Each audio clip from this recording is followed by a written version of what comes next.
Okay, hello everybody. Good afternoon, good evening, wherever you are in the world. My name's Joshua Holmes. I'm the founder and director of El Terreno Cultural Exchange Center here in the Ecuadorian Andes. We are here for an intimate webinar and Q&A with Nicola Peel here today, which I'm really looking forward to this conversation. I'll give you a quick introduction to Nicola. She's an award-winning environmentalist and solutionist with over 25 years of experience tackling environmental challenges. She has spent decades working in the Ecuadorian Amazon, developing sustainable development solutions for local communities, from rainwater systems to regenerative agriculture. A passionate advocate for the planet, Nicola is also a documentary filmmaker, inspiring speaker, and co-founder of the Southeast Climate Alliance. Her work has earned her prestigious awards and recognition for driving real, impactful change. I think, Nicola, we met at a festival. I can't remember which one it was called, but it was shortly before I came to Ecuador for the first time. So it's probably around 2012, so around 12 years ago.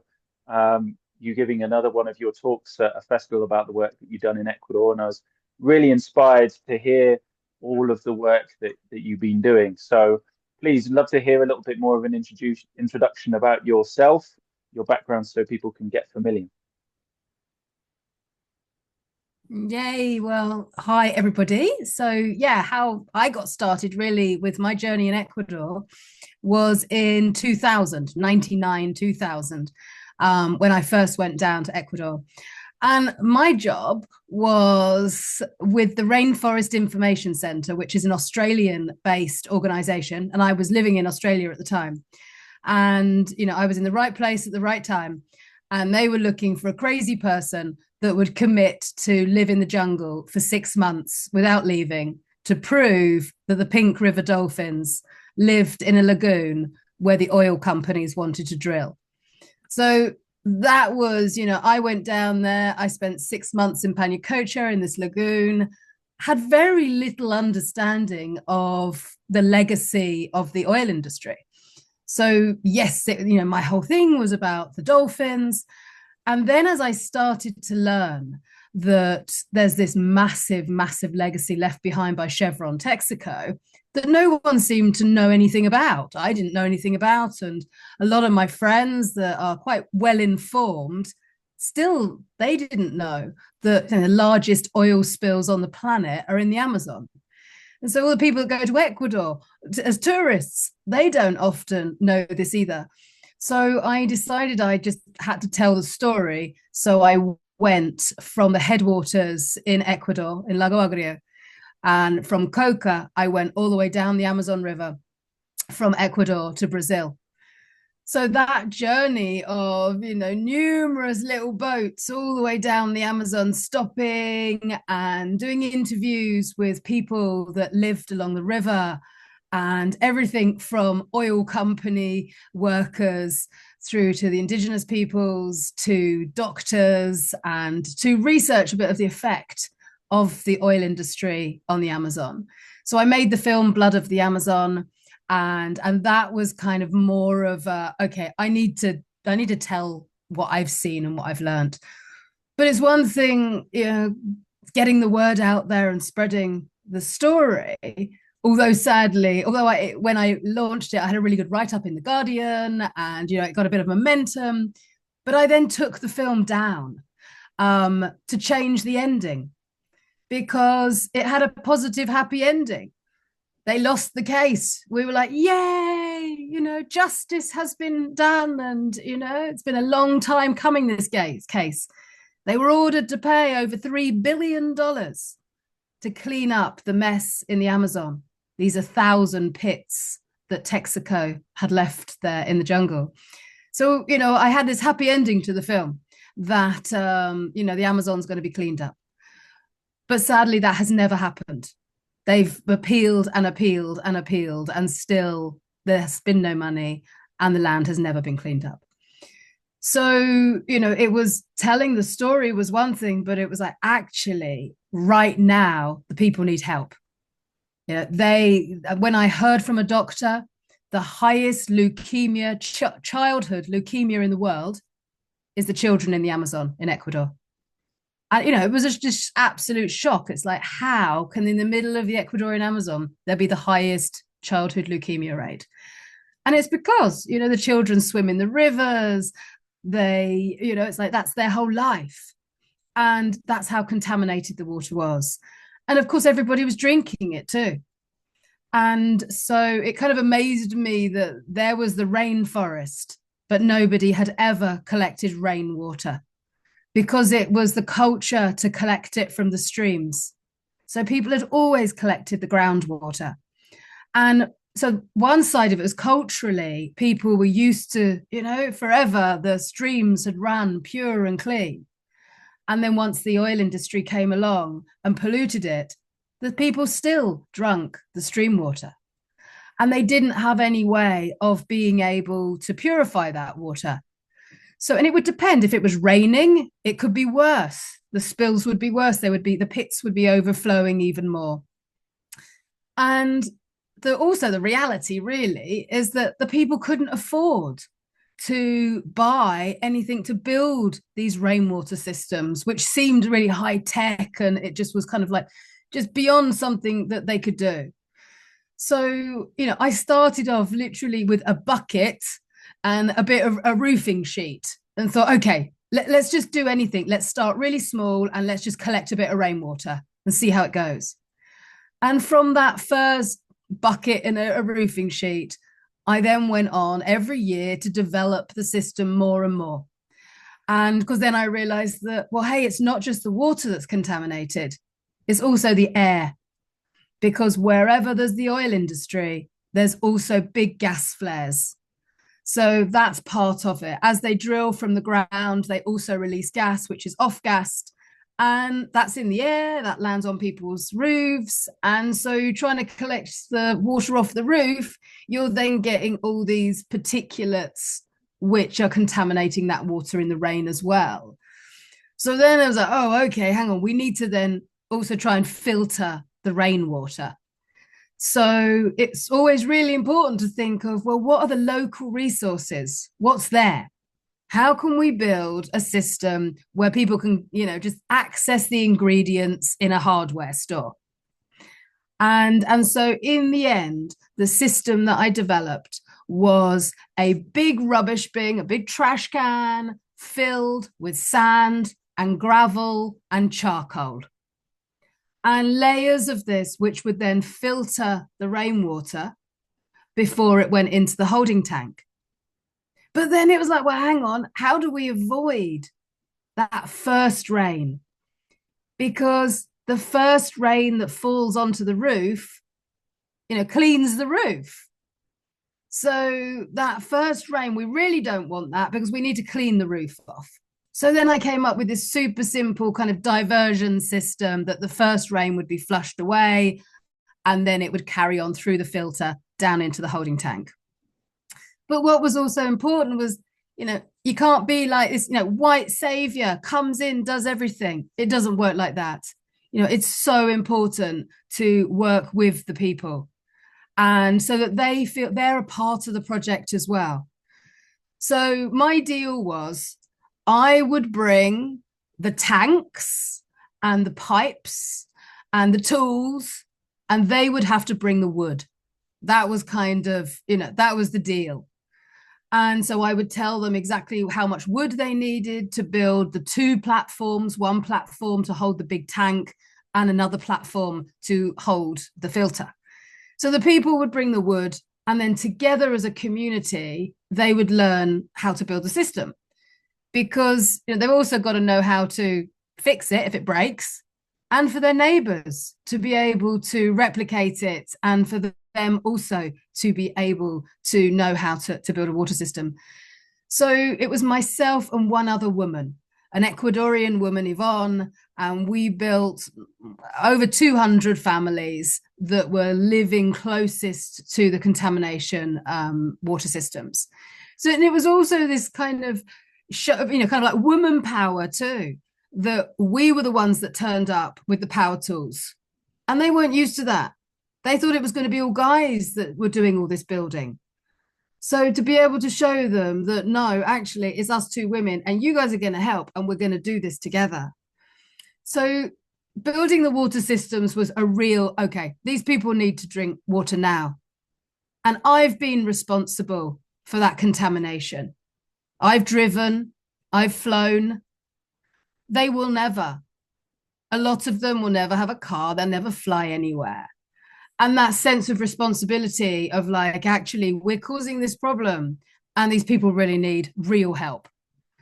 So I made a little video about how to build the water systems, which is on YouTube. So to help other people be able to kind of like replicate it.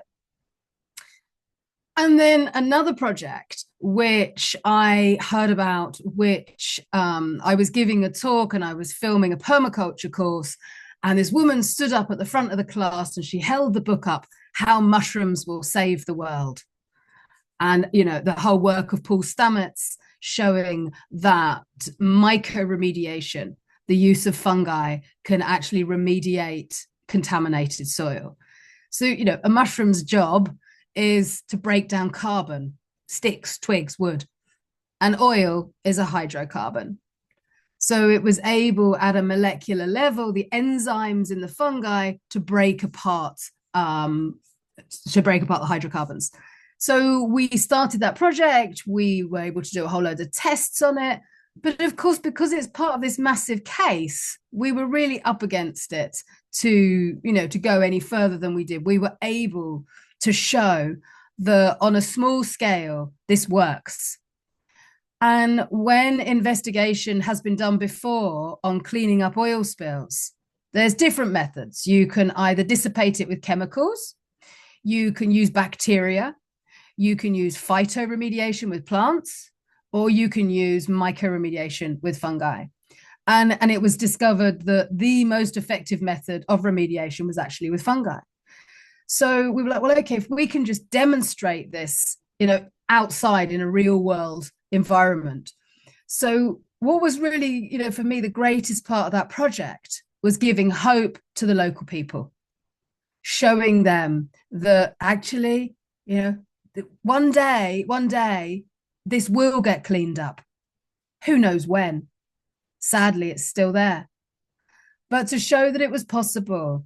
And when we did controlled trials, so we would have a bit of a contaminated site and we would take part of it and we would layer it with sawdust inoculated with the mycelium. We were using Pleurotus austriatus, oyster mushroom.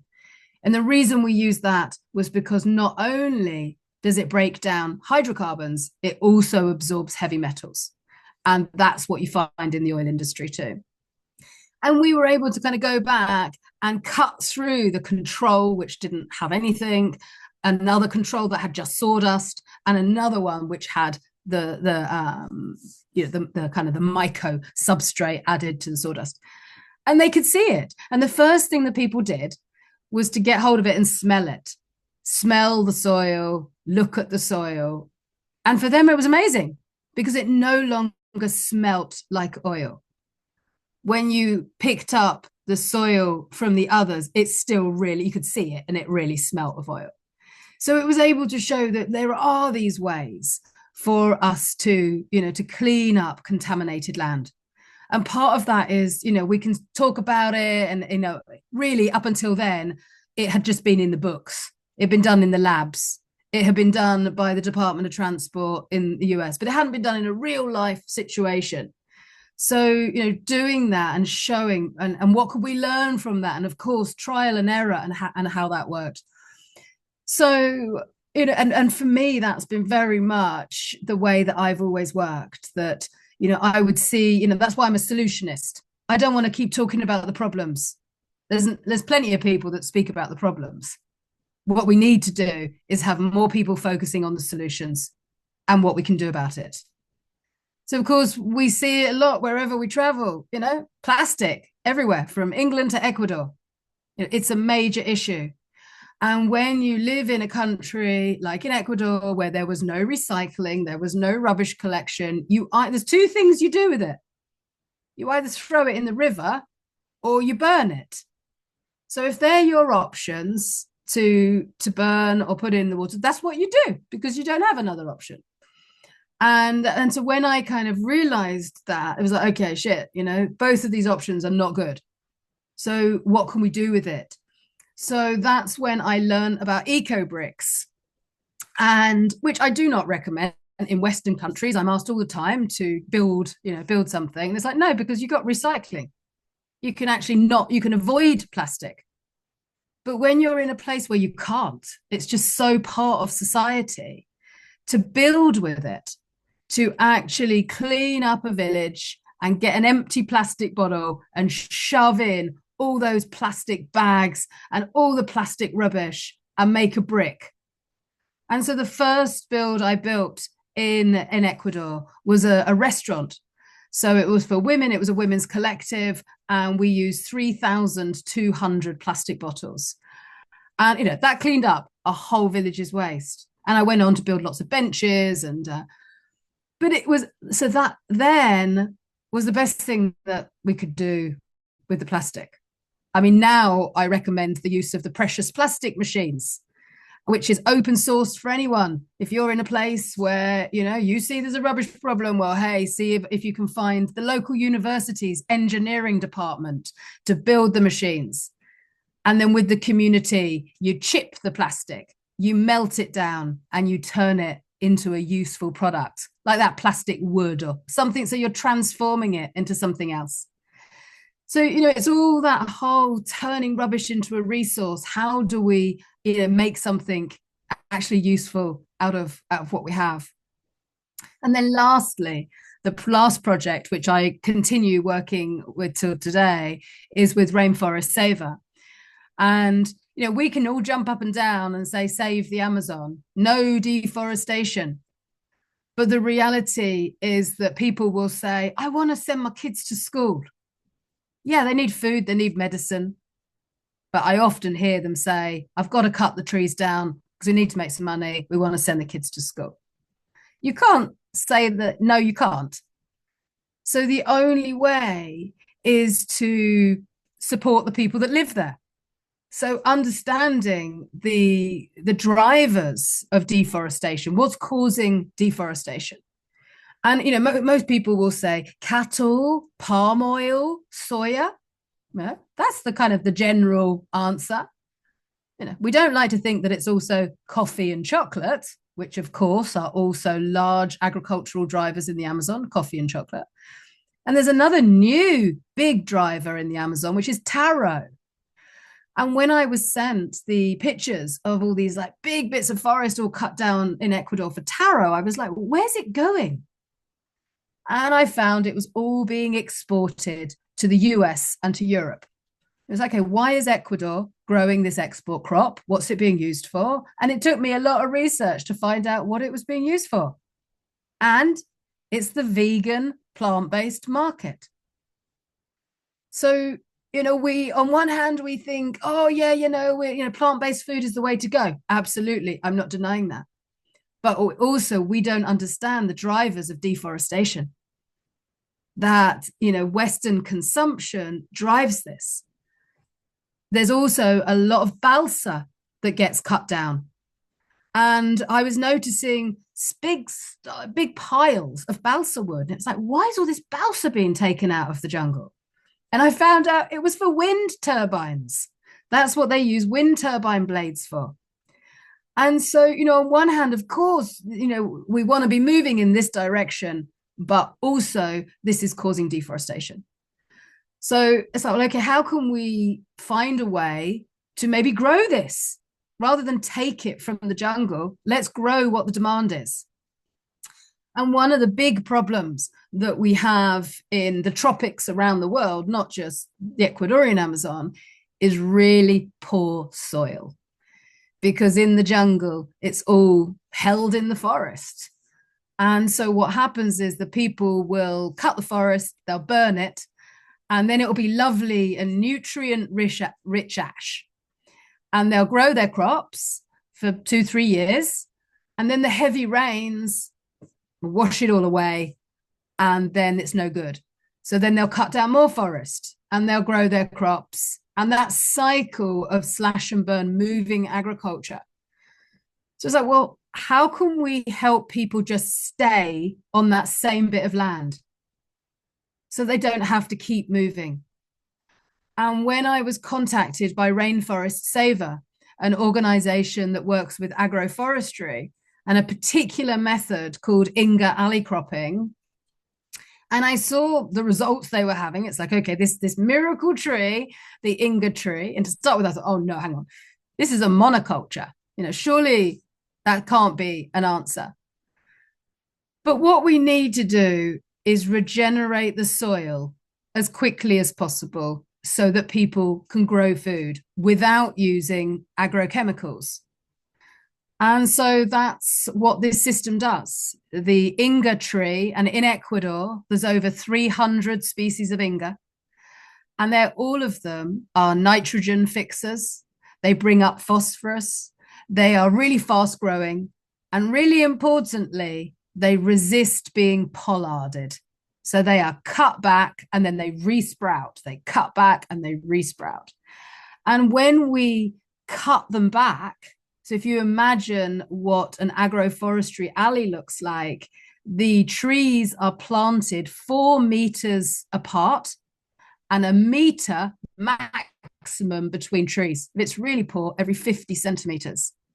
So these alleys, working with the contours of the land, are planted over this like hard, compacted, infertile soil.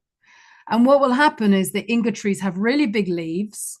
And so when you cut it back, you lay that down in the middle of the alley.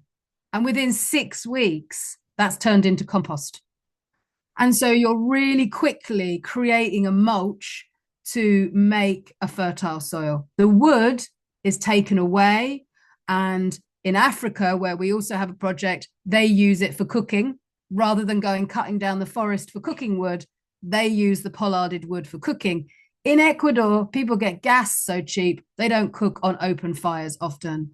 So instead, we're turning that wood into biochar, and which is one of the ultimate ways of sinking carbon out of the atmosphere back into the ground. So that's what the project, in fact, I was just on a 2-hour call with Ecuador just before this one, with the team down in Ecuador.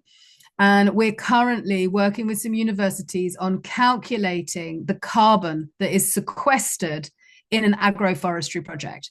Because most carbon projects are you plant a little tree and then it grows. Well, what happens if you plant a tree and then you cut it down and it grows again, and you cut it down and it grows again?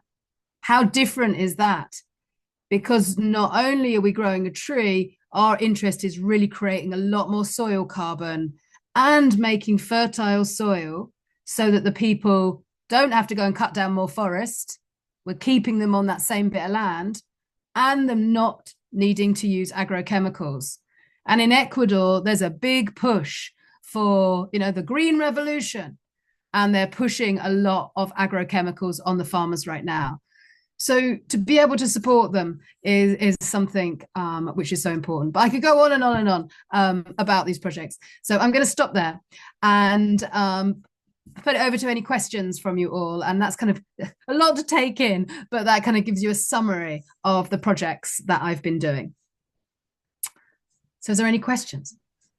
Thank you so much, Nicola. That was I know it's not your first time doing a webinar, that's for sure. So very concise overview of all of the work that you've been doing over a number of decades. A couple of questions jump out for me, and then yes, there's definitely an opportunity. So if anyone has got any questions they'd like to ask, there'll be an opportunity. You can put your hand up in the chat. Going back to what you said at the beginning, am I still with you? Yeah. Yeah. When you're talking about working with the local community, obviously it's really important, as you say, to not be the white savior to go in and just do stuff for people. How did you socialize, is how you'd say it in Spanish, with the local people? Did they understand? Obviously, they had the high rates of leukemia, were they really heightened and aware and looking for a solution, or were there any barriers that you needed to overcome? And were they happy to give you that contraparte, them bringing the wood and the work, or was there a certain approach that you had to do to bring them on board? Well, I think sadly, a lot of people have just accepted it. They've accepted the contamination. They're not looking for a solution. That's just how it is. And, there's been a history of injustice in Ecuador. So they're either used to just, that's how it is and nothing's going to change. Or there can also be, they want you to do everything for them and that you need to pay and you need to do it all and you need to bring the technicians and we're not going to do anything and you're going to do it and then you're going to stick your logo on it. So it was a different way of working. So the way that I would work with people is always to work with a respected individual in the community. So Yvonne, who I partnered with for the rainwater systems, she set up the Committee of Human Rights. So she was really well known by lots of local people because she was always there. She was the person that if there'd been a new oil spill, if there'd been some disaster, Yvonne was that person that was there. So she knew the people that were most in need because, of course, everybody wanted a rainwater system. So also, how could we choose who to build them for? And when we would say that, okay, you need to get the wood, well, to start with, I was like, oh, yeah, they're just going to get the wood straight away and they're going to be really excited and they're going to get it, happening because they're going to want clean water as soon as possible. And that didn't always happen. And, I'd give them the list of wood and then we'd be contacting them saying, hey, have you got the wood? Shall we get building? Shall we get building? And, oh, no, we haven't got it. No, we haven't. So sometimes it wasn't just like, yeah, here we go. Here's a solution. You guys get it and we'll come tomorrow and give you water. So it didn't always work like that. But yeah, I think the key part in all of the projects I've done is to always work with respected people in the community because they're they're the people that are familiar and are trusted. And if you don't work with those local people, then yeah, I can't see a project really succeeding. Great answer. It reminds me of the story of when some of the early missionaries used to fly over the Amazon and they dropped some of their photographs to say who they were before they went into a community. And when I think they were uncontacted tribes at the time, when they saw the photos, they thought that a photo meant that their soul had been taken. So as soon as the missionaries walked into the communities, they got instantly captured and killed. So yeah, having a local weigh-in is definitely I mean, that's obviously an extreme example, but very important, certainly from our point of view as well, in bridging that cultural gap, in understanding the local people's needs, in being able to also talk to them about in their language about how these projects are important. So thank you for sharing that. We had a message, a question initially before the webinar from Nadia talking about hope. Looking, you started off talking about Texaco and these big oil spills and it not working out. And it can be easy, especially if you're looking at the climate news now, seeing things all so disheartening. But you call yourself a solutionist and you're always looking at the solution and the positive way forward. What do you think is needed for people to adopt that same way of thinking? How do you look at things to continue looking at a positive solution? Well, my hat off, my favorite saying was from Joan Baez. Action is the antidote to despair. Action is the antidote to despair. All the people that I know that are most positive are busy. They're doing shit. They're just like on it. They haven't got, and then when you're so busy, you don't have time to despair. But when you're sitting there worrying about the world, and you might be a clicktivist and sign every petition online and trapped in this online world. But that practicality of, as a human, we've also got to get our hands dirty. And if that means planting one seed so that one bumblebee has something to eat, hey, you've made the world a better place. If we pick up one cigarette butt that somebody else left behind, that prevents a bird from eating it and choking and dying. You know, I say to kids, if sometimes I'm asked to give assemblies, I pick up a plastic bag and say, hey, you know, this bag that was dropped by somebody else, and the wind will pick the bag up and the wind will take it to a stream. And where do the streams all go? They get the sea. And that plastic bag goes floating in the sea. And then who should come along but a dolphin? And dolphins love eating jellyfish. Do you know what a plastic bag looks like? And the dolphin eats that plastic bag. And so many dolphins are being washed up. And when they're cut open, they are full of plastic bags. Who loves dolphins?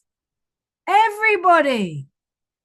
Well, hey, what about if that one plastic bag that you had picked up had prevented that? And there's a really, you know, a famous old saying about the starfish. And somebody was walking down the beach and there were thousands and thousands of starfish that had all washed up out of the ocean. And there was this one individual walking along, picked up a starfish, threw it back in, and somebody else came up and said, why are you bothering? You know, look at them. There's thousands of starfish. You're never going to be able to help them all. And he bent down and picked up another one and threw it back in the sea and said, well, I helped that one. And I think that that is a good way of, it's like, if you can do something, but a big part of that is knowing what your thing is, because there's such a sense of overwhelm. You know, we're in a poly crisis, we're in a meta crisis. There's so many things that are a problem and going wrong right now, and you can't do it all. And so you have to really know how to narrow down your thing. I have to say a no to a lot because I can't do it all. So we have to be able to narrow down that one thing that makes, you know, what we're really interested in. So I think that's part of it. That part of it is knowing yourself and knowing what you're really interested in, and then joining together with other people that give a shit about the same thing as you. And then together, one stick is easily broken, but a bundle of sticks can't be. So uniting together with other people makes you stronger. And there are so many organizations out there waiting for you. You know, they need help. They just need help. And it's always the same people that do everything. You know, I've been doing this for 30 years and I still see it's the same people that do everything. And everyone else just wants the world to change without planting a seed, without taking any action. So yeah, I think that's where it starts. It's just taking one small action. Thank you very much, Nicola. And we'll return to this because you also can support people in that process of helping them understand what that direction might be. So we'll come back to that a little bit later. One more question, then I'm going to open it up. So you talked about lots of community scale projects that you've been developing and including some of the work with local universities. How have you found to be able to scale your success, to be able to have a wider impact? And how have you made that possible in terms of the collaborations and also funding? Oh, mute. In terms of collaboration and funding, how have you scaled those programs? Well, scaling it up, that's something in the UK when I got back here. And, you know, I'm always asked to give talks to all these little groups. And it's always the same people, like I was saying, that don't seem to grow. And so I thought, well, what about if all these little groups came together? And instead of, for instance, being a little transition town group, which was the same group of people that organized everything, what if we actually joined lots of groups together and created alliances, and in a local way? So I'm in the southeast of England. So it's like, well, how about we make a southeast climate and ecological alliance for those that want to work with solutions? And the first meeting, I called 12 little organizations together. And now we have 130 organizations in the Alliance. So some of them are quite big national organizations now, and some of them are other little small groups. But we've also got eco cops alongside eco churches, alongside XR. So very different groups of people, but they all care. They all want to do something. So by creating that alliance, then of course we're so much stronger. And when one of the groups has a campaign, they can share it amongst the whole audience. And then each group can learn from others.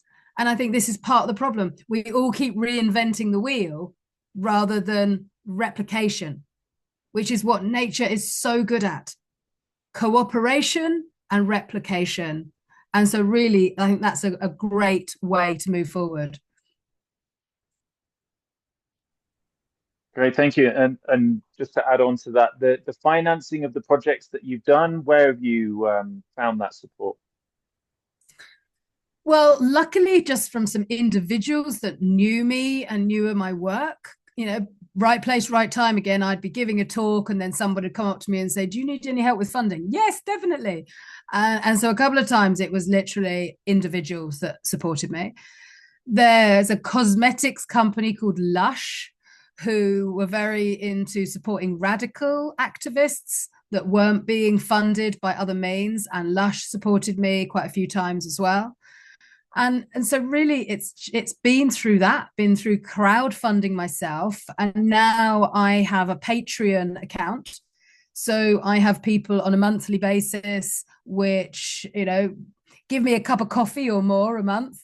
And that I share every month. I will interview a solutions-based person or write about what I've been doing in the month. And so that's been my way of sharing what I'm doing and also supporting myself through this way of kind of crowdfunding myself. So yeah, that they've been really the main ways of moving forward. Great, thank you. And especially, I'm imagining people who maybe want to make a donation to a big organization where much of that money gets gobbled up in admin costs and stuff like that. And by supporting someone like you, you're able to directly make sure that that goes to finding the solutions. Michele has just put the link to Nicola's Patreon in the chat, so feel free to click on there if you'd like to support Nicola. So we're going to open the floor for any questions. And share it, share. And share it. And so, yeah, we're going to open the floor. If we have anyone with any questions for Nicola, now is a great opportunity to take advantage of this moment. Yeah, Nicola, I have a question. You were just talking about, or you guys were both just talking about how there are lots of organizations doing work in the Amazon, and and Joshua mentioned how sometimes with the bigger ones, you don't know if the money's getting gobbled up in admin. Do you have some favorite organizations that you think are doing great work down there? There's one I know of called Rainforest Foundation US. I'm familiar with their work, and the Sierra Club is another one that's well known. But are there ones that you think are particularly effective, and then separately, or maybe the same thing, but who's working on making Texaco and Chevron pay, and how do I support them? Well, it's a very difficult one, and I wish I could say that yes, I totally support this. I mean, apart from Rainforest Saver, which obviously I'm a trustee for, and that's Rainforest Saver is one that of course I promote because I am sitting on the board and organizing the Amazon projects. And there's so many good organizations, and we hear the good and the bad of all of them. So a lot of them have two sides. So it's always that trying to find the local organizations themselves which can, like we say, I mean, some of them are so big now that, there is a lot of money that gets lost in transport. I mean, some of them, for instance, I would know, they'd come down to Ecuador and they'd stay in the most fancy hotels. And I could never understand. It's like, surely that money could be so much better spent. And why are you staying in these fancy hotels? So, yes, I wish I could just say I had a list of organizations which I really support. And there are lots that I work with, of smaller groups. And yeah, they are very kind of localized groups, everything from the Committee to Human Rights to Action Ecológica. I mean, Action Ecológica do great work in Ecuador, and they have done for a very long time. And so it's those groups that have been around for a long time, and they turn up, they're there, they do the right thing. So yeah, I would definitely state Action Ecológica, because they've got a really good track record. Sorry, what was the second part of the question? Who's holding Chevron Texaco to account? Well, exactly, that's the big problem. Who? So in Ecuador themselves, it's changed a lot. There's UDAPT, UDAPT. That's the kind of like the local federation, which is still supporting with Pablo Fajardo, who was the original lawyer for the case. And so he's working there with the indigenous peoples as well. It's worth having a look at Stephen Dosinger, who was also the original lawyer on the case. And he's been under house arrest in America, the first person that has ever been put under house arrest because of this challenging, the whole paradigm. The reason why they don't want the Chevron Texaco case to be sorted is it would set a precedent for all the other oil companies to clean up their mess too. So they're all supporting in this absolute, media whiteout that nobody still knows about the case. People like Stephen, which have been unfairly held. And so, really kind of looking into that, understanding, and just keeping on talking about it. And I mean, every single talk I give, I speak about the case, because it's important to, really name injustice, to name what an ecocide is.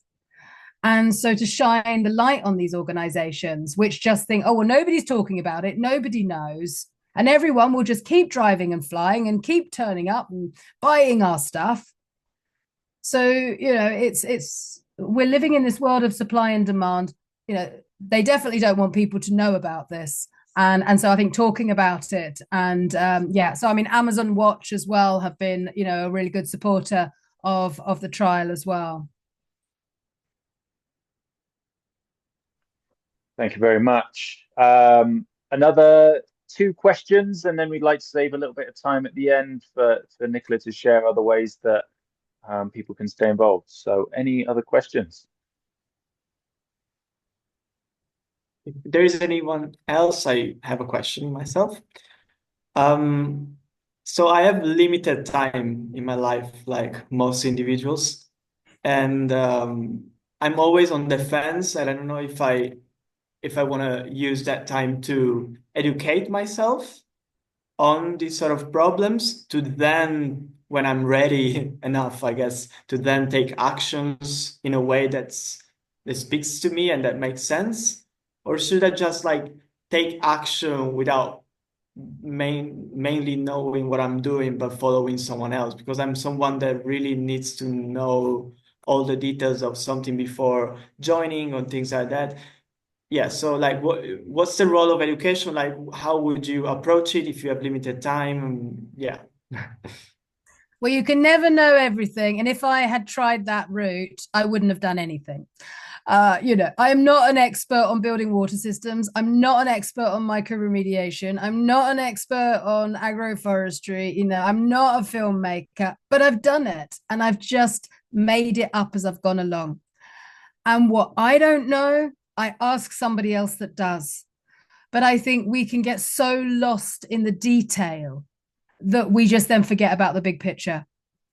And I think the most important thing is to, know, okay, yeah, you see a problem. I see a problem. It's like, oh shit, look at all that plastic there. Do I just turn around and walk away? Or do I just pick it up right then? So for me, I am not going to, if I go for a walk, I am never going to not come home with pockets full of plastic, because that's the immediate right now. I just got to do that. But when I'm, confronted with, like, so in Colombia, they asked me to go and build I'd built this restaurant and we built a school and we built a health center. Oh, will you come and build a building out of the rubbish? So I turned up thinking we were going to build an eco brick building. But when I got there, it was the Pacific coast of Colombia. We were not talking about a village's rubbish. We were talking about the ocean cleaning itself.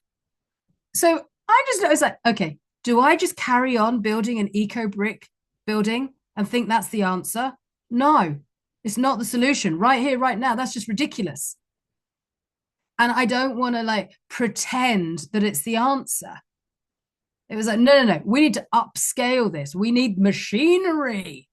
We need to deal with tons and tons of this stuff. Stuffing a few bottles is not going to make a difference. And so then, I had to change tact and go, okay, precious plastic, they offer you free machinery. Let's go to the local university. Okay, who are the engineering students? Hey, let's find some engineering students. Do you want to build these machines? Let's go. And, those guys have gone on to have a business called Eco Pacifico, where they actually build these machines and, upscale that, helping to deal with the rubbish.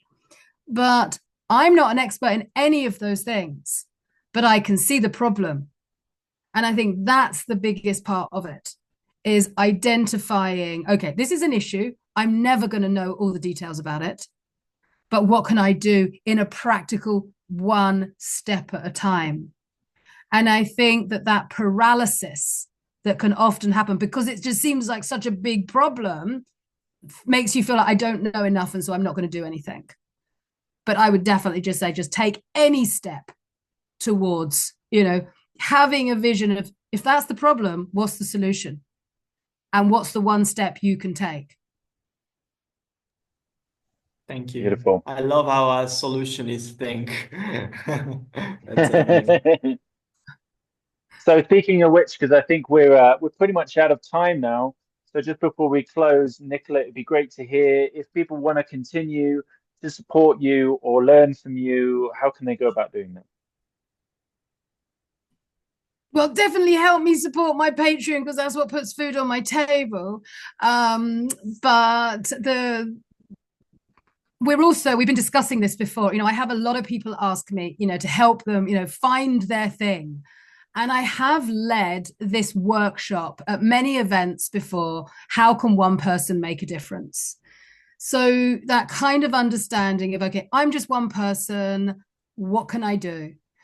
So we've got Mickey's help put together kind of like a questionnaire. So for me to do a bit of research here on, say, well, would you be interested in something like that?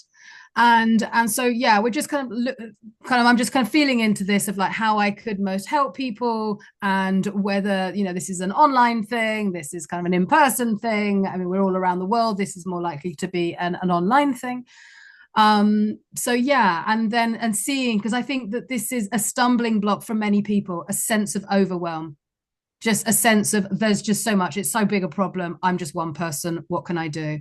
So really, and each person has their thread of the tapestry, each person has their little bit in the jigsaw, and it's really kind of helping people know what their bit is so that they can take the next step.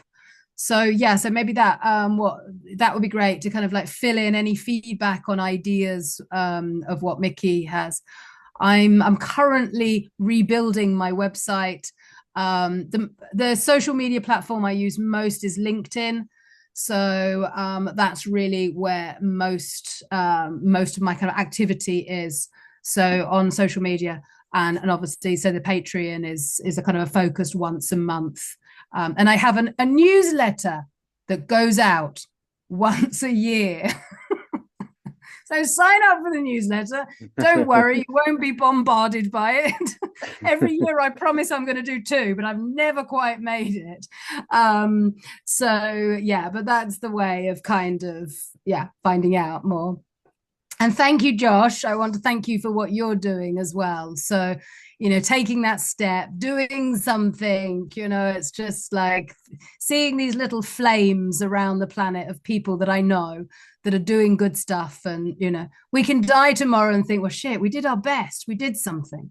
And I think that's the feeling that we want to have, is to know that you can make a difference. So also on my website, there is an on the eco tips, I think it's under at the moment on that website, eco tips, it says, what can I do? There's, when I'm giving a talk in person, I have these little flyers and I say, if anybody wants to know, here's a flyer, but you can see it online. And that's kind of got like the top 10 tips of what you can just do anyway, whoever you are. So that's a good way of just kind of like seeing those kind of main points of what we can do.